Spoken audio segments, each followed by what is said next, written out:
Hi.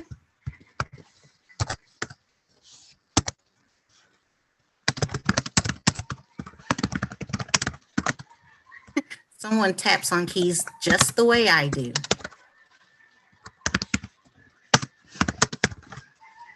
Okay, there we go. Start to say, why didn't my camera come on?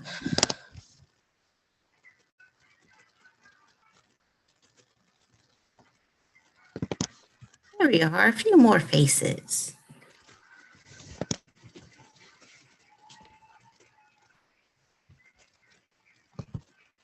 It's so nice to see all the daylight.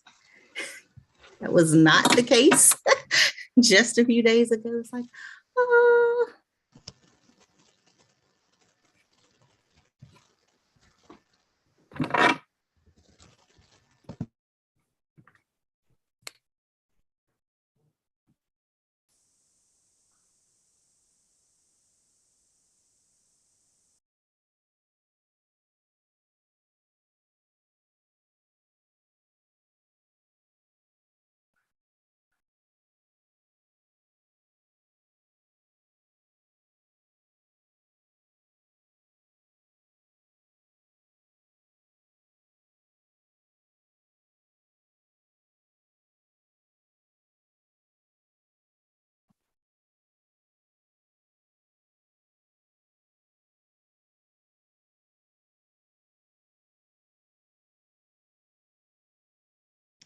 Just letting a few more people in, Lakeisha.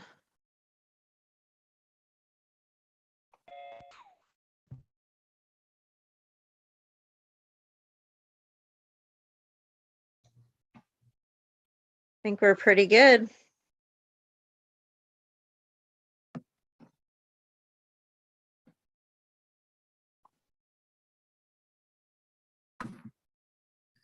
Fantastic. And we are right at 6. Hey, Miss Lori. I see Stephen. I see Sarah. I see Stephen and Tiffany.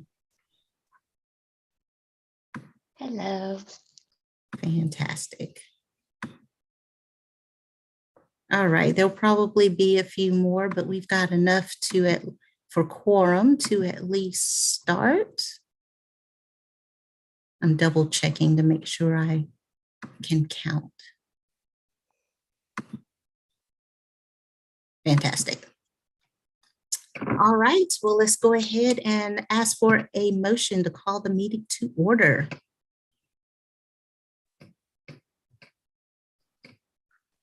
A motion. Thank you, Laura. Thank you so much. Dr. Hill, all those in favor? All right, we are officially in order. And once I have a few more folks on, I'll know for sure. But for now, who is willing to step up and take some minutes? It can be anybody. This is Tiffany. I'll do it. Yay. Thank you very much, Miss Tiffany. Are you back home? Fantastic. Welcome back. I appreciate that. Okay, so has everyone had a chance to review the minutes from February 15th?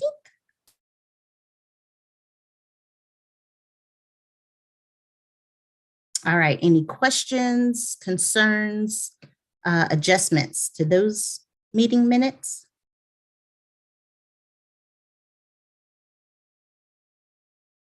All right, in that case, may I have a motion to approve the minutes from February 15th, 2022?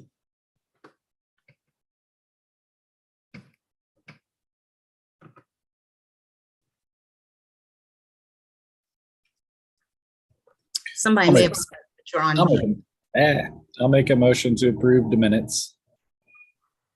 I will second it. Yay, go Chuck. All those in favor? All right, motion carried. We have minutes approved. And maybe for our next meeting, we'll have those special meeting minutes that we just did last week available, even though it was a special meeting and fairly short. We'll still need to approve those just for checks and balances. All right, did we have any visitors that wanted to speak tonight? I didn't get any notification. Very well. All right, well then let's move on to our guest presenters tonight. Miss Amanda. Hi, I just wanted to introduce myself. My name is Amanda Brust, and I'm new to CFCI. I'm teaching global studies right now, and I'm not going to talk much more because I have two students here this evening that would like to share some work that we've been doing and let you know about our project. So, Jayla, would you like to start?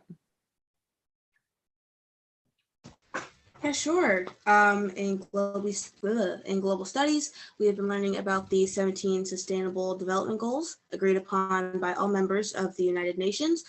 They offer a roadmap to peace and prosperity for all humans, animals, and the earth itself. We were learning about dire circumstances facing the world, and we decided to start looking for a way to enact change. We found an organization called toilettwinning.org, and it's a UK-based charity that raises money to fund sanitation products in some of the more needy countries in the world. Here, I'm going to be stating some of the statistics that made us believe this is an important investment. 1.7 billion people don't have somewhere safe to use the toilet. Women and girls are disproportionately affected by the problems and often drop out of school due to lack of privacy or due to their responsibilities gathering water. Hundreds of children die each day from lack of sanitation, and parents spend what little money they have on expensive medicines, preventing them from escaping the poverty cycle. And globally, 1 in 3 schools don't have adequate toilet access. For only $80, we were able to teach people how to build and maintain a sanitary toilet using local resources, gain access to clean water, and learn the importance of hand washing. When someone chooses to turn a toilet, they will receive a certificate and picture of the actual toilet their money built, along with the GPS coordinates of the new toilet so they can look it up on something like Google Maps. We were interested in how this one charity was addressing some of the multiple UN goals, such as poverty, zero hunger, good health, quality education, and gender equality, and clean water and sanitation. We had actually a guest speaker from Toilet Twinning talk with our class and share his experiences. We decided to start raising awareness about the cause and came up with the ambitious goal for Wellington to become the first twin city outside the UK. We visited every class for CFCI to explain the lack of sanitation worldwide, introducing toilet twinning, and build excitement. We reached out to local news stations so we could spread our idea to the Wilmington community. We designed a school-wide fundraiser crowning a toilet queen or king, and have raised $1,829 so far, which is enough to make 23 toilets. While this is, of course, impressive, we have more work to do before Wilmington can become the first twin city outside the UK. We plan on attending city council meetings in order to get the city council, or say mayor, to partner with us, which is one of the requirements. We also need to reach out to local establishments such as churches, cafes, restaurants, and businesses and other public places with toilets.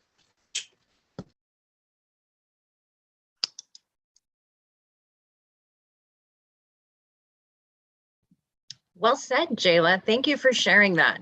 Isaac, would you like to talk a little bit about how you feel about Wilmington and why you think this is worthwhile? Sure. Okay, so my name is Isaac Saller, and I am a student at Global Studies. And like Jayla said, we have been learning about the global goals and how sanitation affects a lot of our health. And really, we've learned that sanitation is really important to the worldwide health, and it saves a lot of lives. And a big part of sanitation is toilets. And that's what we've been learning, because a lot of, like she said, 1.7 billion people do not have a toilet, and that can really affect your health.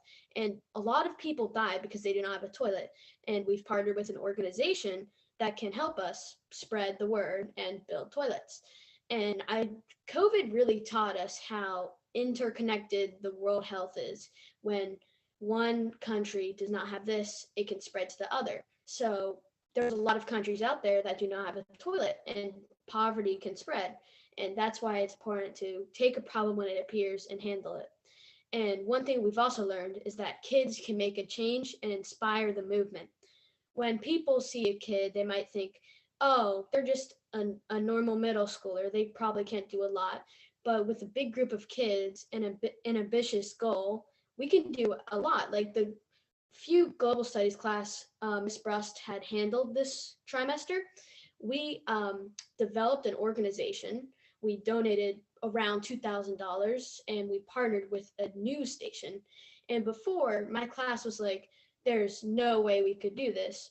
But then with a little organization and work, we were able to complete the task. So I think that was really amazing. And the cool thing about Wilmington is that it is not a twin city, and there's actually no twin cities in America. And a twin city is basically an area or a city that has toilet twinned, or at least 30 toilets twinned. And the only cities that have ever been twinned or are in the UK. So our goal is to make it that there can be twin cities in the US, and Wilmington would be the first. So how long have I lived in Wilmington? Well, I was born in Wilmington, so I've lived in Wilmington for about 12 years. And I really think Wilmington is really special to me, since I've grown up at this place and I've seen it grow, and I've seen all the things people at Wilmington can do. And I feel like there's a lot of opportunity for us to achieve this goal. And I feel that it's definitely possible. And this community, it builds on each other. It grows very often. It grows almost every day, and I can see it. I can walk outside. I can see people playing with each other. I can see people helping each other. I see a lot of things, and it really warms my heart. And I also see teamwork. These people are helping each other out, and I think with their power, we could definitely achieve our goal. So I think it's really important that we raise donations, and with the help of Wilmington and local charities, we could definitely achieve our goal. Thank you so much. That was really wonderful. Thank you, Ms. Brust and Isaac and Jayla. Thank you. That was amazing to hear about that. Jayla and Isaac, you did amazing. You brought a tear to my eye. You guys are incredible. Thank you for sharing that. Ditto, ditto. Very, very good information. Thank you so much for sharing that with us. And I'm not biased at all, in case anyone was wondering. All right, moving on. Thanks again, y'all. We really appreciate you sharing about the project. All right, moving on to Mr. Ben. You have some finance info to share with us.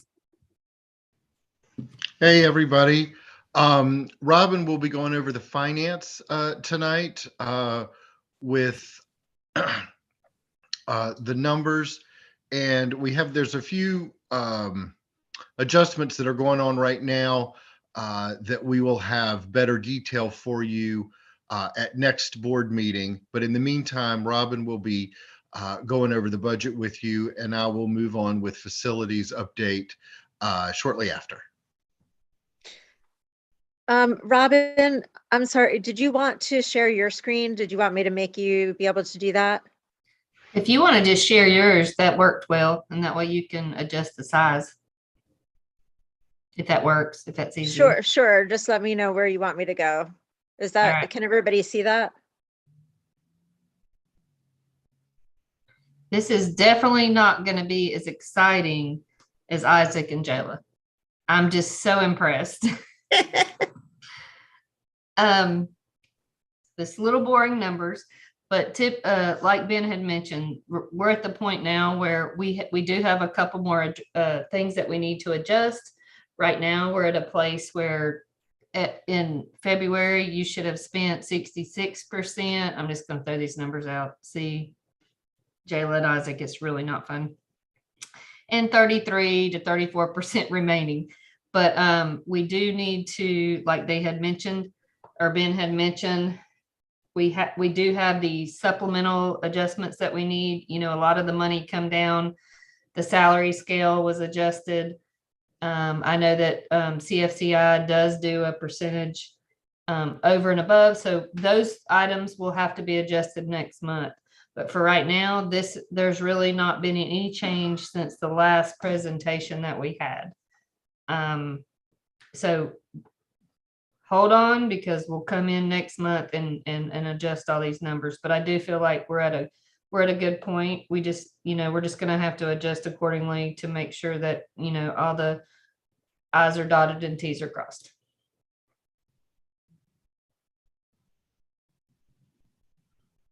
Any questions?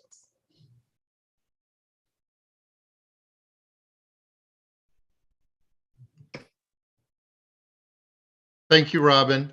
And just to underscore that with the changes coming up, with the state has been dropping a lot of curveballs lately. So we're dealing with a little bit more than we normally would during the year. So that's with that's the cause for additional adjustments needed, and all of those will be presentable for you next month.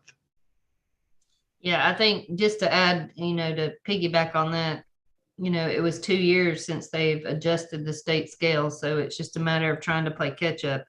And hey, here's this pot of money and we're going to give it to you, and then make all these adjustments. So it's just trying to play catch up, make sure that your staff is taken care of, make sure that the policies are in place and move, forward accordingly. Looking at some of the revenues, I know one of the things we talked about, I don't know, a month or two ago, was things that we basically out of our school budget paid for on the front end that we were getting grant money for example, the health grant. Are those adjustments still in process? It's like I'm looking at that and it's all still there, the grant money. Am I reading that correctly? You are, Joanne, are you referring to the DHHS grant down there? Yes. Okay, so yes, that is stagnant. They have yet to issue any payments, reimbursements on that. I was in contact with them earlier this week, and the first reimbursements are to go out soon. They would not say when, but they did say soon, which was better than last month when they said we don't know. So, but none have been released at this point. And on that, I do want to point out, we were not able to, and I say we, and that includes other schools as well, we were not able to start submitting for reimbursements along those lines until December, though we have been paying out for expenses. Some schools have been paying out since July. Ours didn't occur until August. So that's how backlogged all of that was. They sent out the funds, or notice of the funds, application for the funds, accepted applications, before they actually had the reimbursement platform constructed. And so that was the delay that was explained to us. But we are current on all of our reimbursements, and they've all been submitted. And I am told they are issuing checks soon to reimburse us. Okay. Yeah. So is that the only one, or are there other grants that are still outstanding like that, or? That's the only one where we pay out ahead of time like that. E-rate is similar to that, but that's a bit more constructed. That's in process, as it should be. But the DHHS grant is the only one of that sort. Okay. Thank you. And Just to also add to that, because they're DHHS and although it's a federal grant, it comes through the local funding. We are actually using local monies and not state monies. So it would just be a matter of once that money comes in, it would go into your bank account. Unlike some schools that are not able to cover it, then we would use state money and then have to reimburse it or, reclass it. That's why you see it on the budget at the bottom as DHHS. All of those funds, the 66,000 that you see that's been spent, is truly local monies, and we're not using state money to cover that until the money is reimbursed.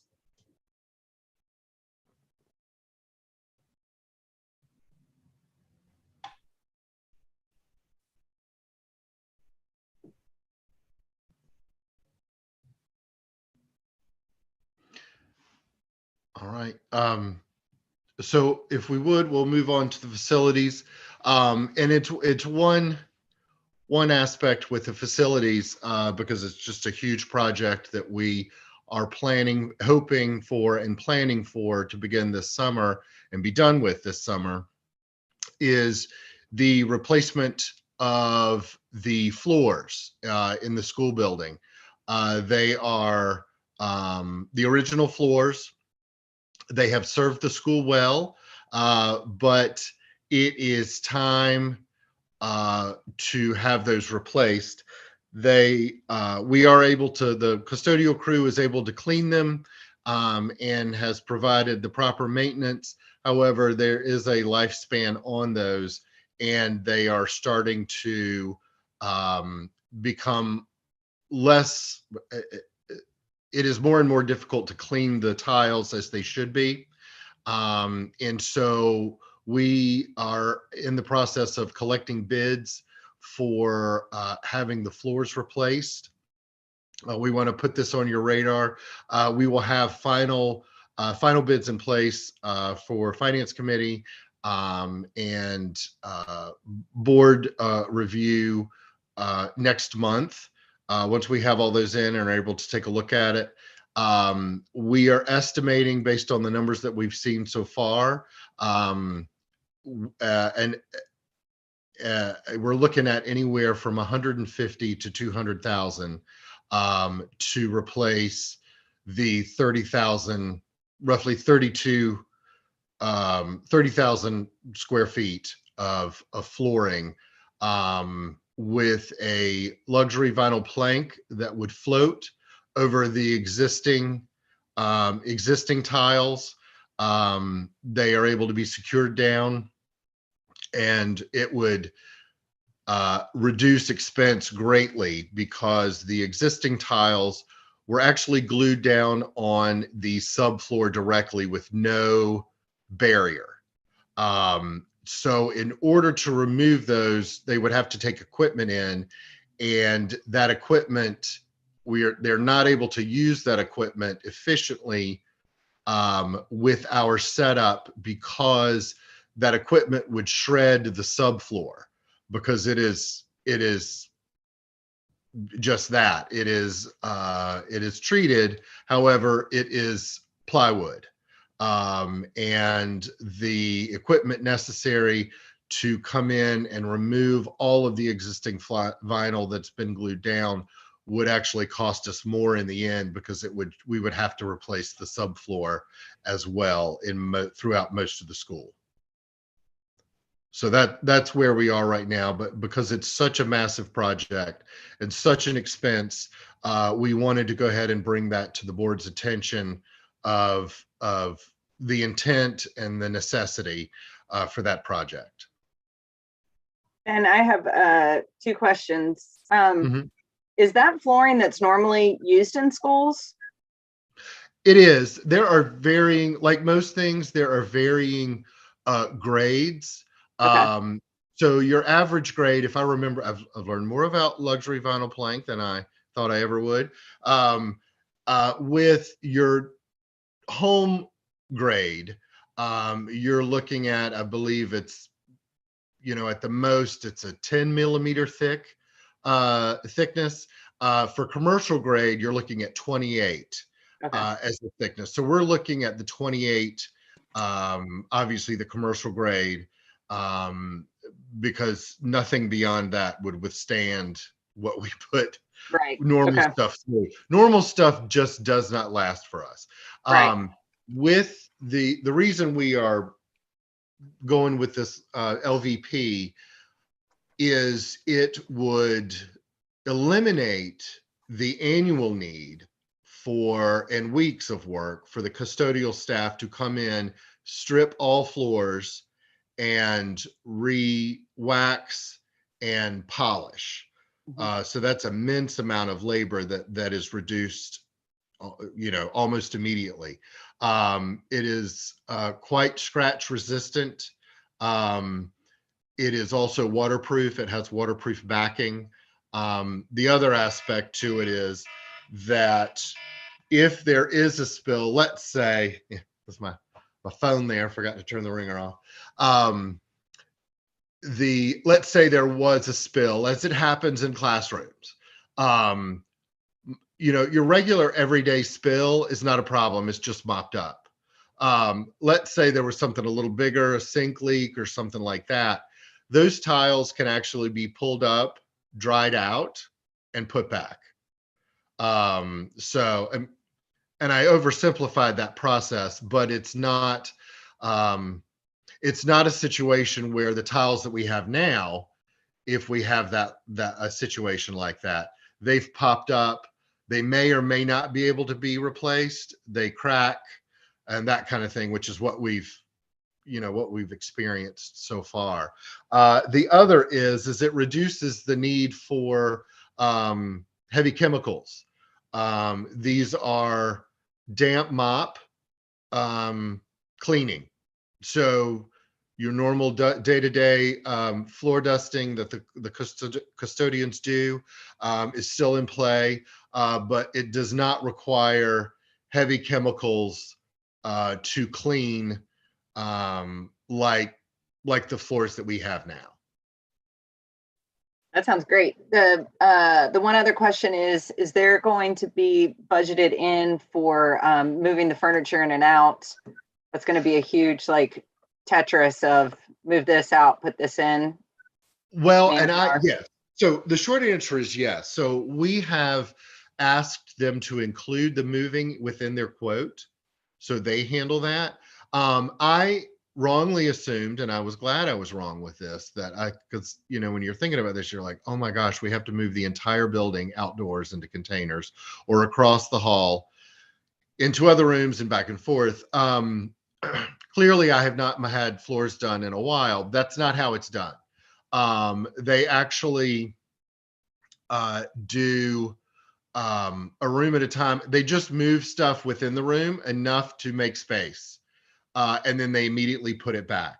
And because of this vinyl design, versus, if we were fortunate enough to have hardwood floors that needed restaining and sanding, where you have to wait for a varnish to finish, drying, or even with what we have now, where you have to wait for the adhesive on the bottom to dry.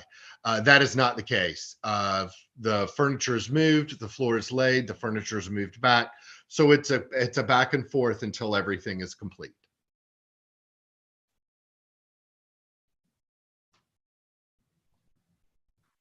Any further questions on that? About how long does the entire process take?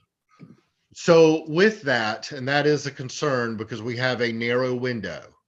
We basically have the month of July to get that done. With each of the companies that we've spoken to, they estimate that full amount of time, 3 to 4 weeks to get that job done. What we will do whenever, because we do not have room to move around with that. If we can get them started prior to July 1st, absolutely, because that only gives us more cushion should there be an issue. But all have assured me it is no more than a 3 or 4 week turnaround time.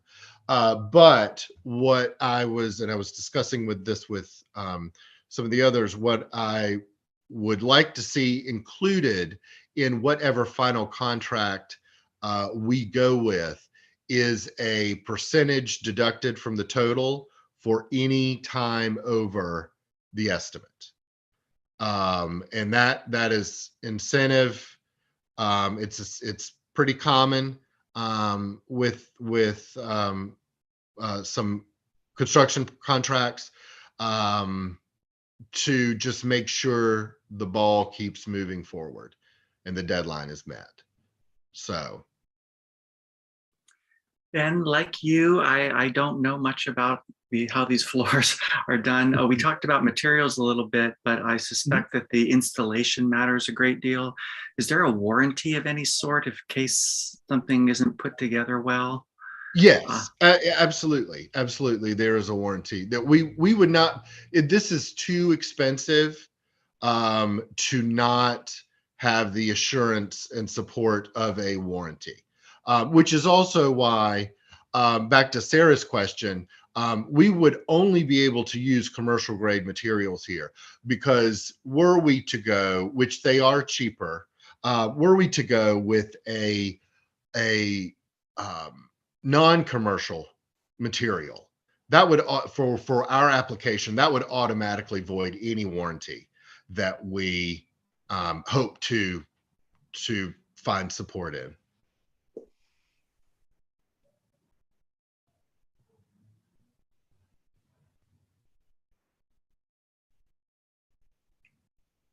Any other questions on that? So I guess you're going to do a PowerPoint presentation once everything is done on everything you've learned about flooring. I will. And actually now I'm like, I'm looking around my house going, well, maybe that is doable. I don't have to move everything out. So, but yes, actually, when that happens, when we with the final on that, Lakeisha, we will be fully prepared to present that in all its vinyl glory to the board. Fantastic. And it is just the main building. It's not including multi-purpose room or. No, that's a separate floor, separate style of floor. That does need to be redone, but that is a separate process on that. This would include the main building, and then there's a small strip of hallway in the MPR and a couple of offices that would be included with that. Gotcha. Makes perfect sense. Any other questions on budgets or facilities?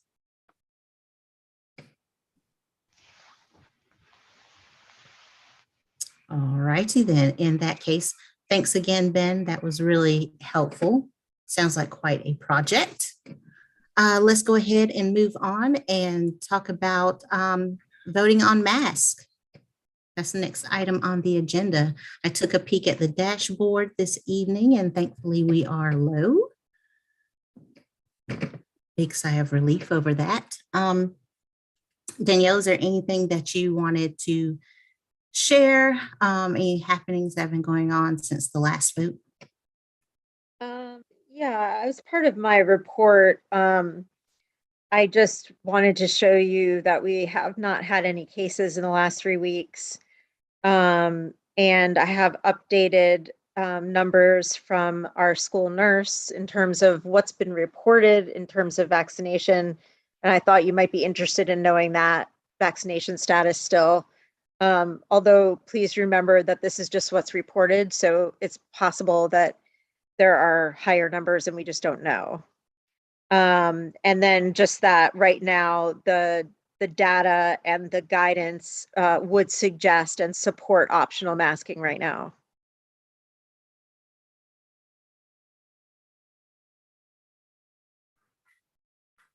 All right, does anyone have any other questions on that?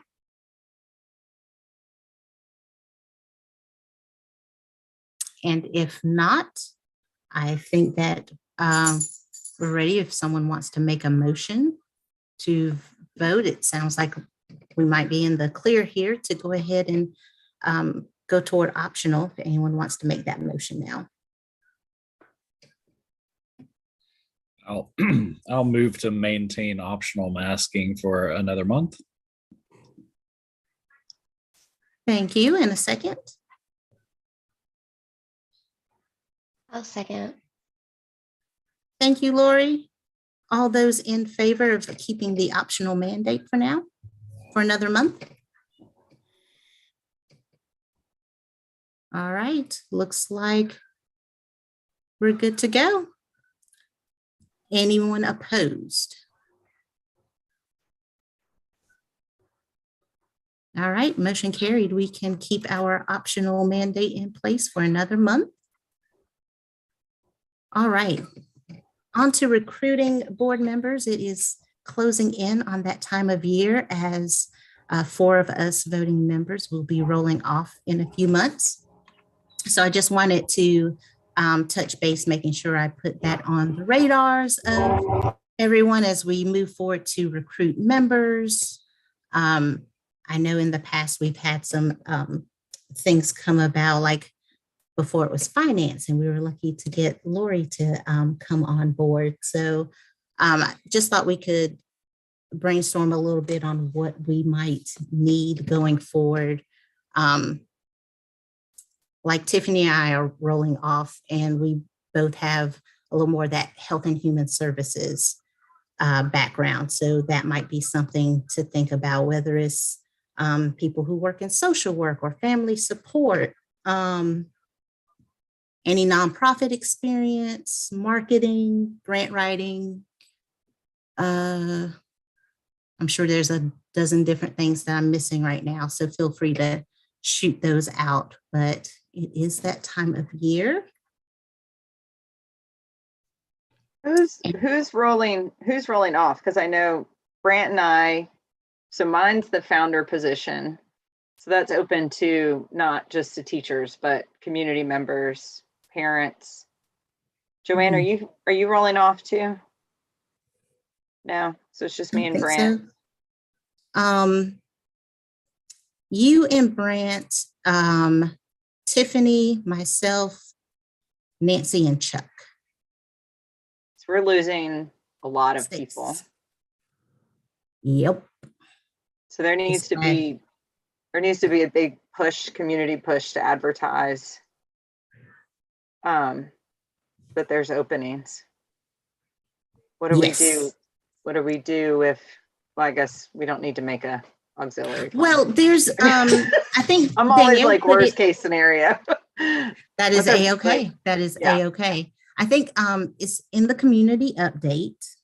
So for sure, it's gone out that way. But yeah, it's going to be a matter of, that word of mouth and us putting word out for our just networks in our circles who we think may have some good experience and those things we've talked about, someone who has that time commitment. Yes, Miss Kim? And you're on mute. Yeah, no, I know. I was waiting for you to finish. I just didn't say it. Yeah. I was sorry, Kim. Well, all I was going to say is that a lot of times, especially when it's this kind of number, it's a big number. It's more than half of the board. And so a lot of times when boards experience this kind of turnover, there's a working session where the current board works with selected, it could be like the partnership, it could be board teachers, there'd be a working session where you brainstorm. And I know you're kind of saying that, Lakeisha, but really, who are we thinking of? Who can, go talk to those people that you're interested in and get them interested in actually applying for the board seats. And you're absolutely right. I mean, you want to think about, we've had, like Chuck's been, our person in education. I mean, Stephen too, obviously, I mean, lots of people in education, Nancy, that type of thing. But, you know, thinking about marketing, development, technology, people that have those strengths, much like Lori did for finance last year, and happy to have her here. But really a working session where you generate a list and then make a decision about who can approach those people, because it might not be somebody just right here, just like Lori wasn't. It might be somebody that a board member seeks out, or the director seeks out, that type of thing. So I would say with that many people rolling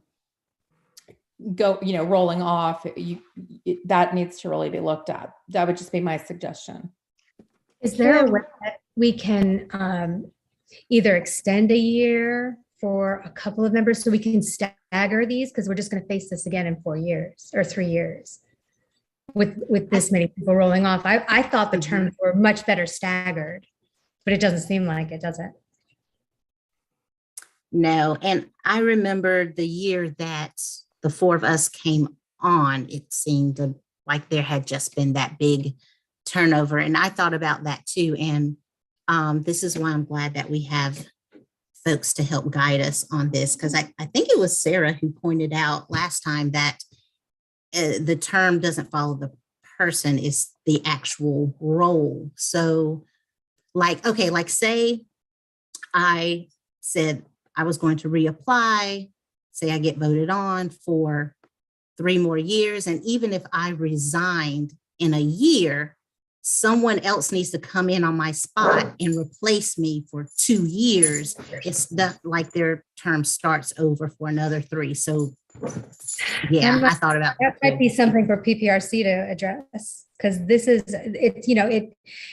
having worked on boards before, you rely on the more experienced board members for the organization itself, not just people with board experience, but with the organization itself.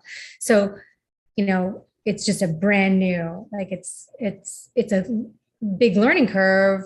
And then getting the cohesiveness of the board and everybody working together, that takes a minute. And so when you have 4 new people, it's a lot different than 1 or 2 at a time. So that might be something to address with our PPRC. Could be. I don't know if it's board policy or bylaws. I can't. It's in there. It's whichever, but it's it would need to be amended to adjust. I had to do that on the last board I was with, that I'm on, because we had the same exact issue, and it's a specific learning curve that's specific to each organization. So it's something that would be very worth considering. Sorry, Amy, that's one of the things I was thinking about was, could we change up a little bit, instead of every position being a 3-year term, should we look at it in terms of maybe some are 2, some are 3, some are 4? That's stretching it a lot, I know, but staggering it. Really kind of stagger. We tried that, gosh, about 6 or 7 years ago, I guess. And it worked for a very short time, and then it somehow slipped away from us. But yeah, half the board is a lot. That's a lot. It's a little worrisome. Yeah. Stephen, you were about to say something. Yeah. I spoke with somebody today, and they were asking me about this exact situation. And I told them to go onto the website and go underneath the board. And they were wanting dates and stuff. And this guy's got a really interesting background. And when we went on to it, it still has Dave as secretary. Send anybody who's doing it, they're sending an email to Dave. So we need to fix that. That's what it says. It says Dave Boucher, send all your applications to Dave Boucher, secretary of the board. So I don't know who we talked to get that changed, but yeah, that's our IT tomorrow. Thank you so much, Miss Danielle. Another thing to think about is that with so many of us rolling off, when new people come on, we're probably going to be in that position we were in when some of us started a few years ago, that being that some new members may be asked to take officer seats. So keep that in mind as you're doing your recruiting. Like I was brand new, and that was something that the board, as I understand it, the board had to vote on before the new people came on, that was going to be permitted. So that might be something that we need to revisit in a couple months to allow that, because we have to have at least a president, a vice president, and a treasurer, and I think a secretary. I think those are the 4 mandated, at least 3, but I think it's those 4 positions are mandated, and it hasn't always been easy to get that. So keep that in mind, not only for the new people coming aboard, but for anyone that is not rolling off. You know, think about if you want to take one of those officer positions. As it stands now, Dr. Hill could be the one taking over as president. Since he is vice president now, that can be that next natural step, but to think about those other officer positions. And then, of course, Stephen would have to think about a succession plan toward the end of his term. So just all those things to keep in mind. And when you're talking to folks, that sort of thing. I like the idea of doing some type of a working session.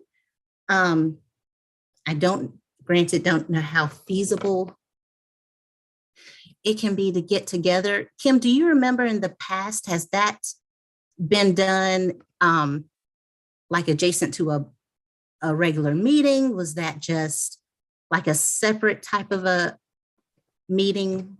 How did that work out? I don't know. I mean, we didn't do it last year because there was enough interest, and we were able to go 4 people, and there weren't that many people coming on. So I don't know. I'm just talking about how I've seen it happen in the past. Lakeisha. Okay. All right. So let's think on that. Does anyone have any particular thoughts or preferences when it comes to possibly doing a working session, or maybe revisit that thought next month, see how things go over the next few weeks with getting some applications in? I personally think it's a great idea. I mean, it's a proactive way to kind of maintain some sort of consistency. Fantastic. All right, so let's think on, first, of course, some potential candidates to reach out to, see where we are in a few weeks with anyone who's applied. Of course, Danielle will get with IT or whomever to make sure that those corrections are made on the website, find out if anything has been sent. I would hope that if anything had been sent, there would be a bounce back, or maybe anything going to that email is automatically directed to current secretary. I'm not sure, but Lakeisha, I'm also gonna send out a separate Swift reach to families with the application information. Okay. And I did already start conversations with some members of the partnership to start asking if their help in recruiting and looking for people that might be interested in joining the board, and have gotten a few bites already. So just wanted to let you know that awesome. We're on our way. Fantastic. Good stuff. All right, next on location of board meetings, as the dashboard seems to be changing almost daily. Let's think about maybe later with the few meetings we've got left in this year, moving toward in-person meetings. It seems to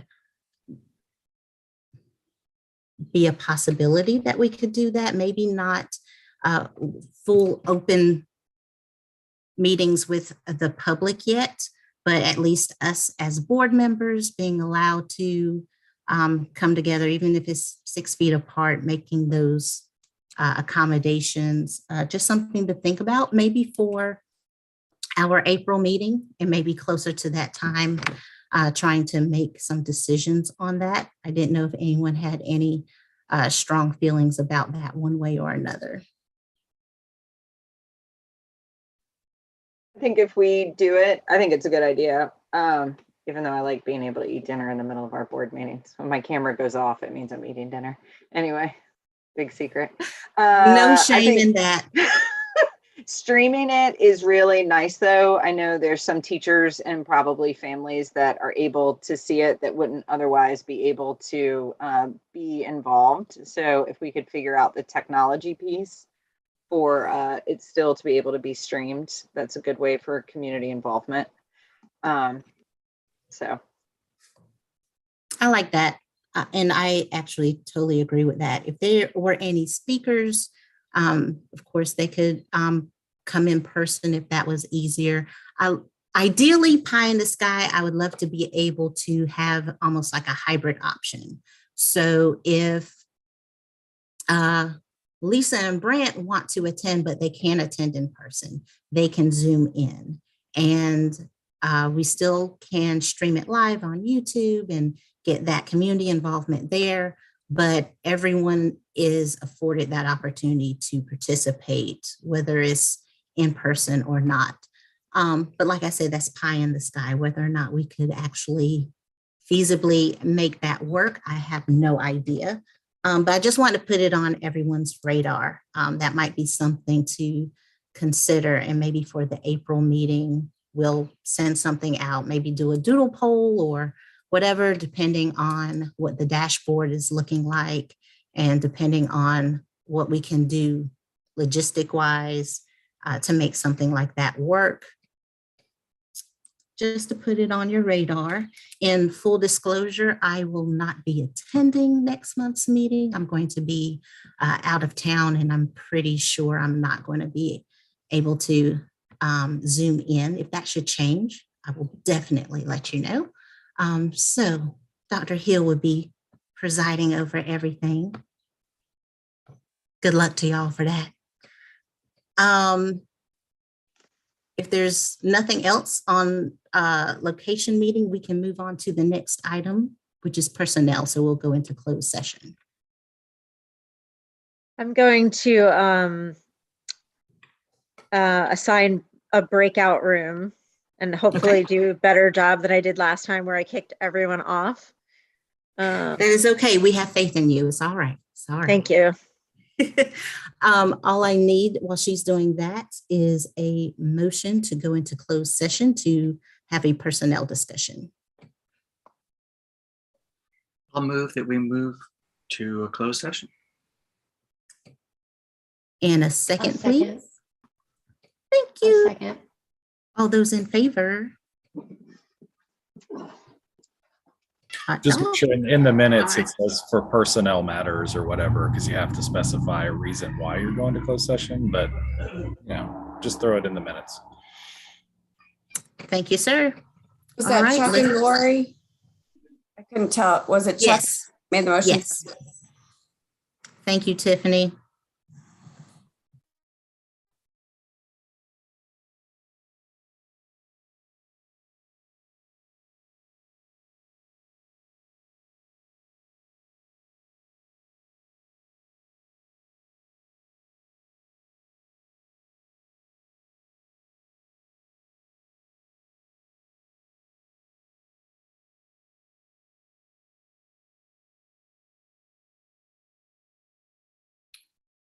Kim, I just want to mention, I know we're in public session. I just wanted to mention that our board meeting is the Tuesday after spring break.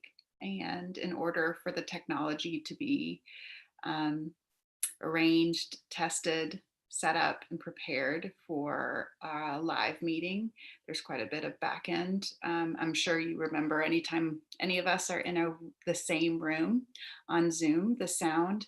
So we have a lot to troubleshoot if that's a task that's being asked. So I just wanted somebody else to help me. I think you're right. I think we should just mention that it is a task, and I personally think we should delay it till May, when there's plenty of time leading up to it. Yeah, I was just worried about the testing it out and having the time Mhm. and whose responsibilities that would Right. be. So Right. just wanted somebody else to help me remember to think about that. Yeah, I agree. Thank you.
People are, oops.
Yay, it worked.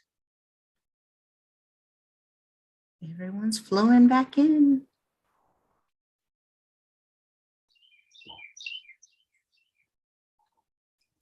All right, do we have all of our folks back safe and sound? It looks like. All right, fantastic. Did All we right. use Nancy? Ooh, good question. I bet she hit leave meeting instead of leave room. Oh, yeah, she might have. Okay, she'll be back. Maybe. I have faith. Thankfully, we still have a quorum in the meantime. All right, I would love a motion to approve the HR recommendation for change of contract.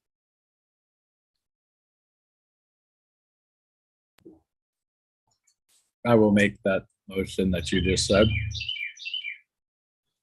And is there a second? I'll second. Thank you so much.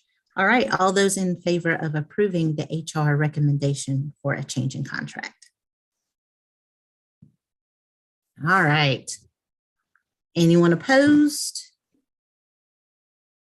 I didn't see any. All right, motion carried. We have an approval. There we go. So update on board goals. Who wants to go first? Does anybody want to go first?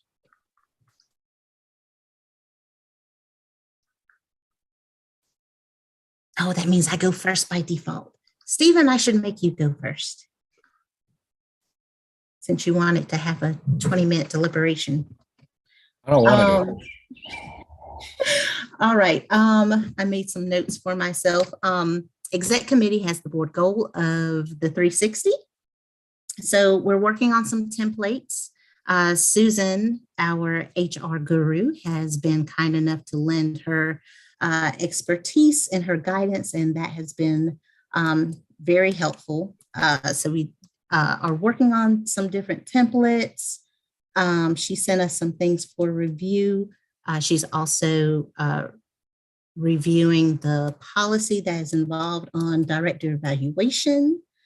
And one thing that we had talked about is that the 360 looks to be a great tool for growth if it is approached the right way. So I'm looking forward to being able to have that finished product at the end of the school year. Something else Susan let us know is some best practices that are involved, meaning that it is cleaner if we have this tool ready by end of school year so that we can start clean in the new school year with it. And that way, head of school has all their information and expectations, and the policy will match the evaluation tool. And so we'll be able to roll it out then. So that is pretty much the gist of it. Not a whole lot is changed differently, but that's it for the 360 update. Questions on that? All right, anybody want to go next?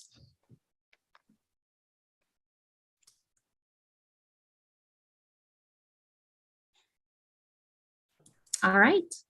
Well, then in that case, I will just reiterate some of the board goals since Ms. Danielle has nicely shared that to refresh our memories. This is Tiffany. I'll jump in real quick and just say we have forgotten about our goal. We have been working on it and discussing it, and I think I just got some things from added to my drive today that will help address some of that those orientation materials that we're developing. So we are just late, and I apologize for that, but we are moving forward and hope to have that all ready by the time that it's needed. Thank you. Any questions on that?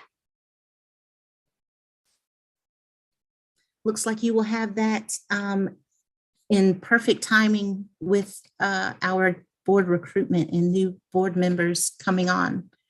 And then lastly, the relationships with community businesses in order to leverage some resources by the end of the school year. Did anyone have anything they wanted to chime in on that? I can talk a little bit about that. We right now, and this is part of my director's report, we are working on, the development committee is working on a silent auction community event called Evening Under the Oaks at school on May 7th.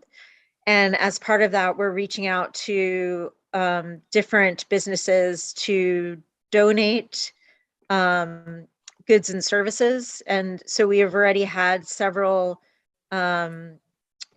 several different establishments offer to partner with us to donate beverages for us, food for us, things of that nature for the event, and some local artists that are donating some art for auction. Additionally, our students are creating art for the auction. And so there'll be grade level art that will be for auction. And we're looking, we are looking for other donations. So if you have a vacation home or some jewelry or memorabilia, or know someone who has some concert tickets they're not going to use, and you could donate them for the auction, we would very much appreciate that. And so at the event, there'll be live music, and I'm just kind of giving you this information now because it's related to the partnerships that we're forming with community members as part of that goal. Awesome. Anything else on that or any questions? All right. Well then, Ms. Danielle, you are more than welcome to go right into your director's report. Okay.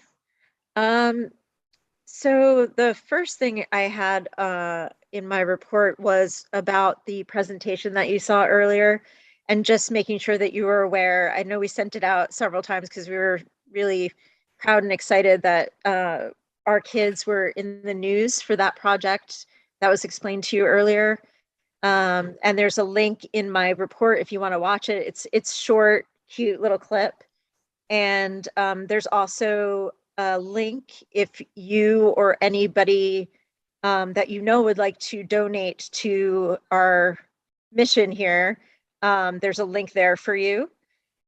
And I just wanted to mention that I'm very proud of this work that the kids are doing, and that as a community we're supporting it, because to me, we talk about our mission and vision being to, develop critical thinkers and collaborators and global citizens. And it starts with building knowledge about what's happening in the world. And it starts with building empathy for understanding your situation and others' situations. And so I love that kids are becoming aware of things, and that they're really finding a way to take action, which is another part of what we really wanted kids to be able to do at CFCI. So I feel like this has been a real gift, and I am very happy and proud of the work that they're doing. So just wanted to mention that.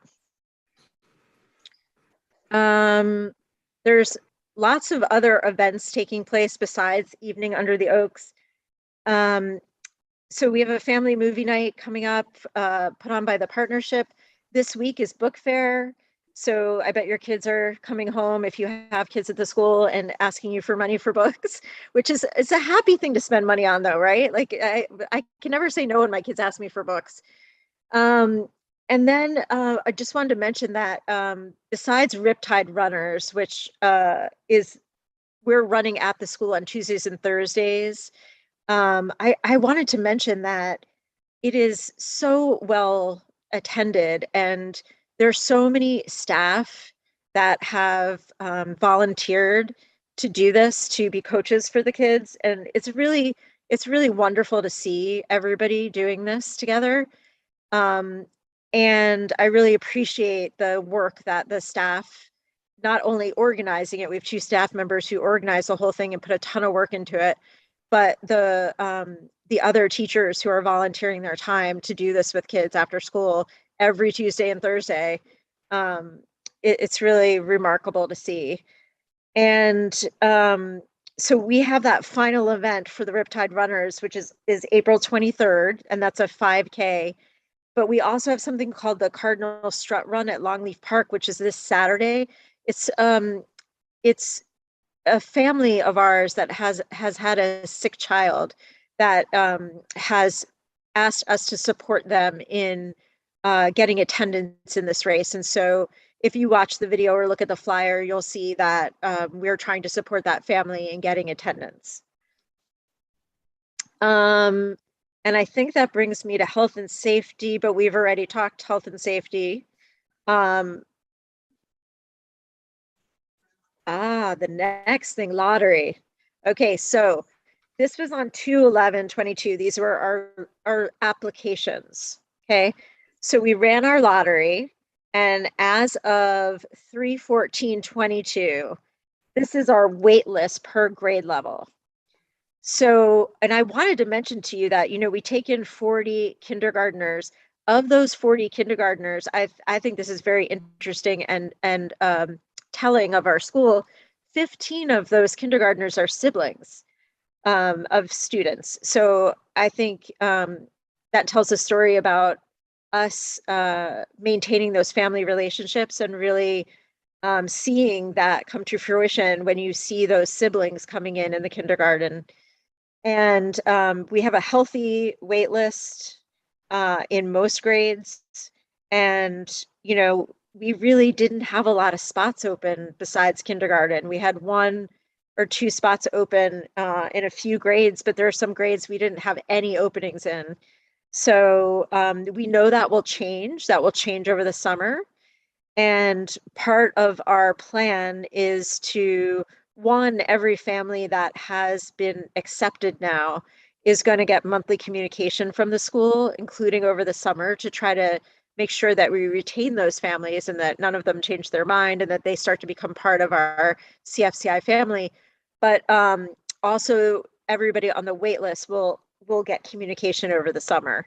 And they automatically get communication if they're moved up on the wait list. So we don't have to do that part, but I want to make sure that we're sending them a newsletter, information about the school to maintain interest so that when we do get those openings over the summer, we're near and dear to their heart and they're able to join us when we have a spot. Any questions on lottery or enrollment? I have a quick question. Sure. Any thoughts or insight as to why we have such a huge wait list for 6th grade? Sarah and Carla. Sarah's waiting for him. Oh. They know Sarah. Enough said. Enough said. The middle school staff is awesome.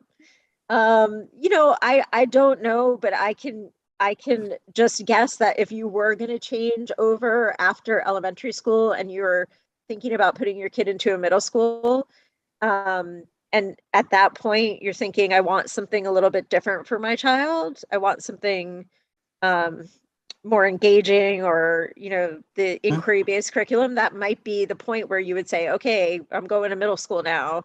This is where, I want my kid to go. So I think that could be why, because it's a natural breaking point between 5th and 6th. That makes sense. It's a transitional year.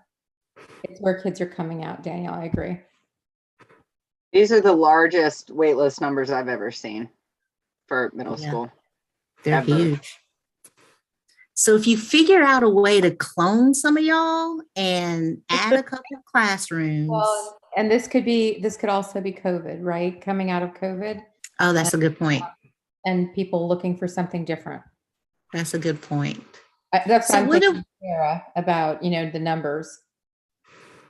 So what happens if a family is on that waiting list? They get in, say, for 6th grade, 7th grade, but they also have a sibling. We can't guarantee like their 3rd grade sibling has a spot. at that point because they came in on waiting lists. Is that how that works? So you're saying if there were till the next year. I didn't hear that. I'm sorry, Danielle. No, go ahead, Lisa. Yeah, I was just going to say, Lakeisha, so there's lots of scenarios, but if you're talking about how a family has 2 children, they're both on the wait list, one child gets in, that other child's priority on that wait list won't change until the following year when they're actually a sibling of an enrolled student when they go to apply. So Gotcha. it doesn't change their priority. And then conversely, if a child gets in and there's another child in the upper grades, that it won't change their priority in the same year. Okay. That makes sense. Anything awesome. else about lottery enrollment waitlist?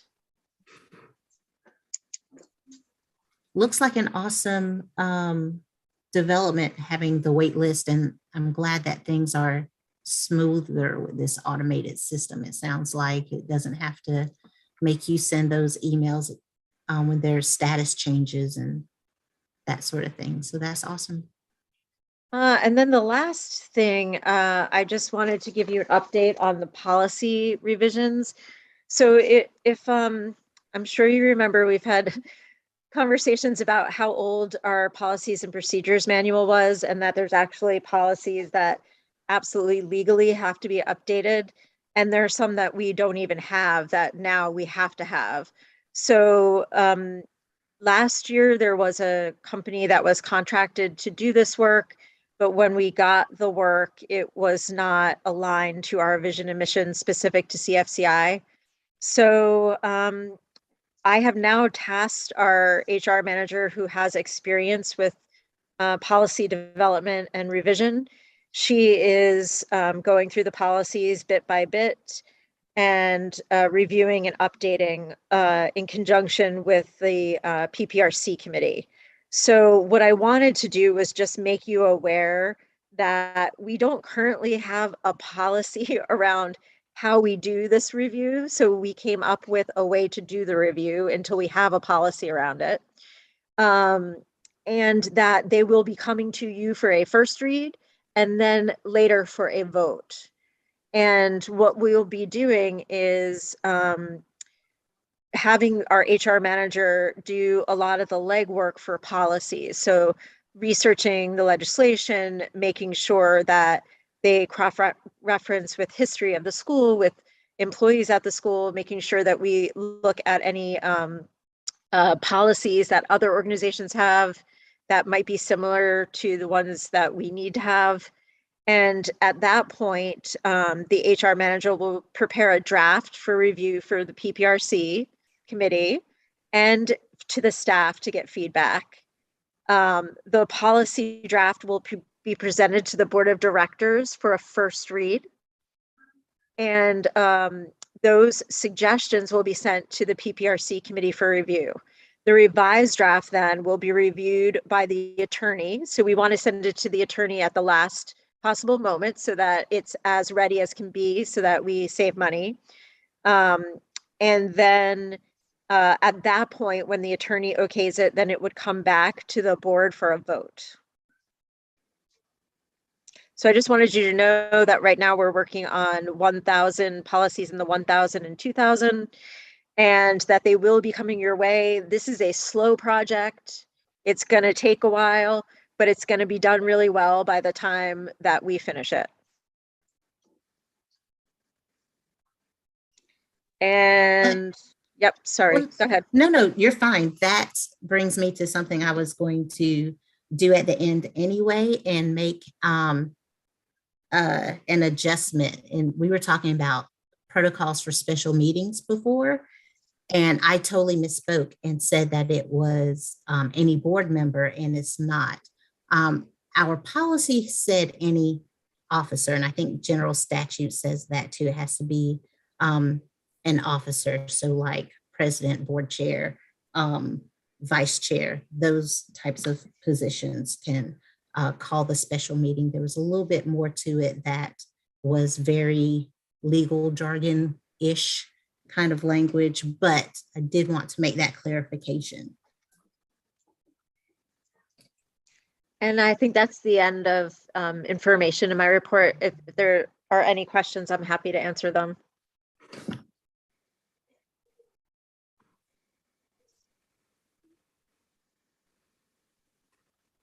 None for me. All right. Thank you so much, Ms. Danielle. Moving on to some of the board committees, I checked in that folder. I just loved how everything was really neatly organized in there. And I won't go through each and every single folder in there, or I'm sorry, the committee pieces there, PPRC finance, those. Did anyone have any questions, any feedback, anything they wanted to offer on any of those board committees?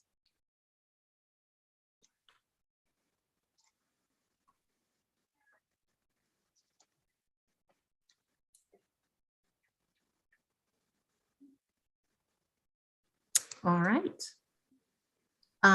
In that case, it looks like if there's anything else that anyone wants to either ask about, make note of for next month's agenda, please feel free to say so now. All right, if things come up, as always, we can certainly change that. You can always drop an email either to Stephen, me, or Danielle as we put together next month's agenda. Keep in mind that if you are unable to make it, definitely let Stephen know so that we can definitely have a quorum. Since I know that for sure I won't be available, I don't want him to be short to me people. All right, if that is all, friends. Going once, going twice. All right, I'd love to have a motion to adjourn. Motion to adjourn. And a second. Second. All right, all those in favor? Aye. Anyone opposed? Didn't think so. All right, have a wonderful night. Motion carried. We are officially adjourned. Have a great evening.